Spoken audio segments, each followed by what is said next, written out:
Hi friends, எல்லாம் எப்படி இருக்கீங்க? இன்றைக்கி நம்ம ஃபேமிலியில் ஒரு ஸ்வீட் ரெசிபி தாங்க பார்க்க போகிறோம்.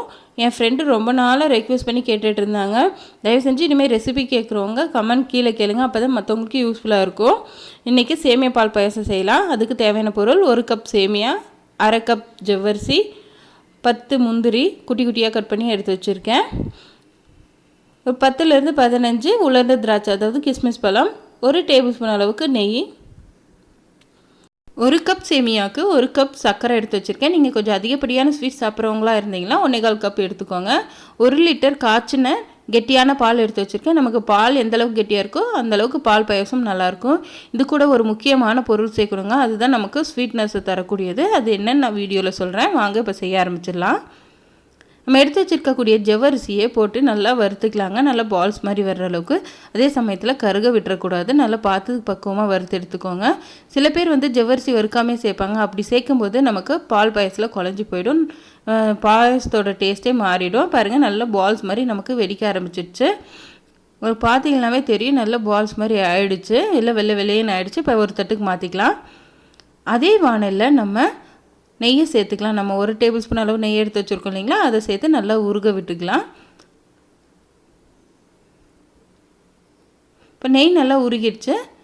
நம்ம எடுத்து வச்சுருக்கக்கூடிய முந்திரியை சேர்த்து நல்லா வறுத்து எடுத்துக்கலாம். முந்திரி சேர்த்து 1 or 2 மினிட்ஸ் வறுத்தா போதுங்க. உங்களுக்கு லேசான கலர் மாறினா போதும், ரொம்பவுமே மாறணுங்கிறது கிடையாது. இப்போ பார்த்தீங்கன்னா உங்களுக்கு லேசாக கலர் மாற ஆரம்பிச்சிருச்சு. இந்த சமயத்தில் கிஸ்மிஸ் பழம் சேர்த்துக்கலாம். அதாவது நம்ம திராட்சை சேர்க்கும்போது உடனே சீக்கிரம் பால்ஸ் மாதிரி வந்துடும், உங்களுக்கு பார்த்தாவே தெரியும். ஒரு 30 செகண்ட் கூட இல்லை, நல்லா பால்ஸ் மாதிரி உப்ப ஆரம்பிச்சிச்சு. இப்போ ஒரு தட்டுக்கு மாற்றிக்கலாம். ரொம்ப நேரம் விடும்போது இது கருகிடுச்சுன்னா சுவை மாறிடும். நம்ம அதே நெய்யில் எடுத்து வச்சுருக்கக்கூடிய சேமியாவை சேர்த்து நல்லா வறுத்து எடுத்துக்கலாம். இந்த மாதிரி சேமியாவை நெய்யில் சேர்த்து வறுக்கும்போது நல்லா வாசமாகவும் ரொம்பவுமே டேஸ்டியாகவும் இருக்கும். பாருங்கள், இப்போ நல்லா வறுப்படிச்சு கலர் மாறிடுச்சு. உங்களுக்கு அதே மாதிரி இந்த நெய்யெல்லாம் அப்சர்வ் பண்ணிடுச்சு. இந்த சமயத்தில் நம்ம எடுத்து வச்சுக்கக்கூடிய பால்லேருந்து ஒரு 1/2 டம்ளர் பால் இதில் சேர்த்துக்கலாம். சேர்த்துட்டு நல்லா கலந்து விட்டுருங்க. கலந்து விட்டுட்டு நம்ம வறுத்து வச்சுருக்கக்கூடிய ஜவ்வரிசியும் இதிலே சேர்த்து நல்லா வேக வச்சு எடுத்துக்க போகிறோம். இப்போ ஒரு 80% அளவுக்கு நமக்கு நல்லா வேகணும். நல்லா பால்லாம் சுண்டி நல்லா வெந்து வரட்டும். பாருங்கள், நமக்கு நல்லாமே வெந்து வந்துடுச்சு. நீங்கள் அந்த ஜவ்வரிசியோ இல்லை சேமியாவோ எடுத்து இப்படி கையில் நசுக்கி பார்க்கும்போது நல்லா குழையணும், அந்தளவுக்கு வெந்துருக்கணும். மீதி இருக்க பால் அத்தனையும் இப்போ சேர்த்துக்கலாம். சேர்த்துட்டு நீங்கள் நல்லா கலந்து விட்டுக்கோங்க. ஏன்னா ஜவ்வரிசி போட்டிருக்கறனால 1 நிமிஷத்துக்கு ஒரு டைம் நீங்கள் நல்லா கலந்து விட்டுருங்க, ஏன்னா அடிப்பிடிக்க ஆரம்பிச்சிடும். இப்போ நல்லா கலந்து விட்டோம். நான் ஒரு பொருள் சொல்கிறேன்னு சொல்லியிருந்தேன் இல்லைங்களா, இது ஏலக்காய் தான். ஏலக்காய் ஒரு 2 ஏலக்காய் எடுத்து தூள் பண்ணி வச்சுருக்கேன், அதை சேர்த்துக்கிறேன். ஏலக்காய் சேர்க்கும்போது நல்லா டேஸ்ட்டாகவும் ரொம்ப ரிச்னஸாகவும் இருக்குங்க. கண்டிப்பாக ஏலக்காய் சேர்த்துக்கோங்க. அது ஏலக்காய் பொடி பண்ணி ஏலக்காய் தூளாக சேர்த்துக்கோங்க. பாருங்கள், நல்லா பொங்க ஆரம்பிச்சிடுச்சு. இந்த சமயத்தில் நம்ம எடுத்து வச்சுருக்கக்கூடிய சுகரை சேர்த்துக்கலாம்.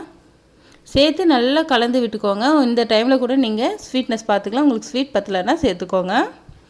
நல்லா கலந்து விட்டுருங்க. கலந்து விட்டு ஒரு 2லேருந்து 3 நிமிஷம் நல்லா கலந்து விடுங்க. ஏன்னா சுகர் போய் அடியில் தங்கிடும், அது கூட ஜவ்வரிசி செட் ஆகிடும். அதனால் நல்லா கலந்து விட்டுருங்க. நல்லாவே பொங்கி வந்துடுச்சு. நமக்கு நல்லா கரெக்டான பதத்துக்கு பால் பாயாசம் ரெடி ஆகிடுச்சு. இந்த சமயத்தில் நம்ம வறுத்து வச்சுருக்கக்கூடிய முந்திரி திராட்சை சேர்த்து நல்லா கலந்து விட்டுக்கலாம். கலந்து விட்டு 1 நிமிஷம் போல் விடுங்க. அதுக்கப்புறம் நீங்கள் ஸ்டவ் ஆஃப் பண்ணிவிடுங்க. ஏன்னா நீங்கள் தண்ணி பதத்துக்கு இந்த அளவுக்கு இருக்கணும். நமக்கு பால் பாயாசம் எனக்கு கெட்டிப்பட்டுரும். இந்த அளவுக்கு பதமாக இருந்தால் போதும்.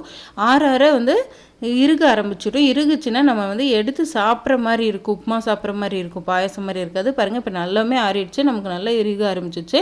இந்த சமயத்திலும் பால் பாயசம் பதத்துக்கு இருக்குது.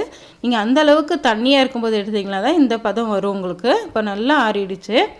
கண்டிப்பாக இந்த வீடியோ உங்களுக்கு பிடிச்சிருக்குன்னு நினைக்கிறேன். இந்த வீடியோ பிடிச்சிருந்தா நம்ம சேனல் சப்ஸ்கிரைப் பண்ணிக்கோங்க. அப்படி பக்கத்தில் இருக்க பெல் ஐக்கனை கிளிக் பண்ணிக்கோங்க.